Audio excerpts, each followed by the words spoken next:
మనుషులకు మచ్చికైన జంతువుల్లో గుర్రాలది ప్రత్యేక స్థానం. పూర్వం వేగవంతమైన రవాణాకు, యుద్ధాల్లో వీటిని వినియోగించేవారు. యూరప్లో వ్యవసాయ పనులకు ఉపయోగిస్తారు. లండన్లో ఇప్పటికీ గుర్రపు బగ్గీలు కనిపిస్తాయి.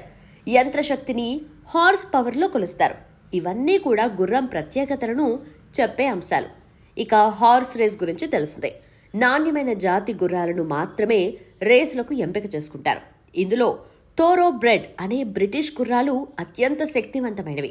వీటి ఎత్తు సరాసరి 6 అడుగులు, 900 నుండి 1100 కేజీల బరువుంటాయి. వీటి ధర కూడా ఎక్కువే. ఒక మగ పిల్ల గుర్రమే $1,00,000 నుండి $3,00,000 వరకు ఉంటుంది. ఇక శిక్షణ పొందిన రేసు గుర్రాలు కోట్లు పలుకుతాయి. ఇప్పటి వరకు అమ్ముడైన అత్యంత ఖరీదైన థోరో బ్రెడ్ గుర్రం ఫుసైచి పెగాసస్. కొన్నేళ్ల క్రితం ఇది $70 మిలియన్ అమ్ముడైంది. అంటే దాదాపు 600 కోట్ల రూపాయల పైమాటే. ఇది అనేక ప్రతిష్టాత్మక రేసులు గెలుచుకుంది. అంతేకాదు ఈ గుర్రానికి పుట్టిన సంతానం కూడా ఎన్నో రేసులు గెలిచి యజమానికి కాసుల పంట పండించాయి. 26 ఏళ్ల వయసులో ఈ గుర్రం 2023లో చనిపోయింది.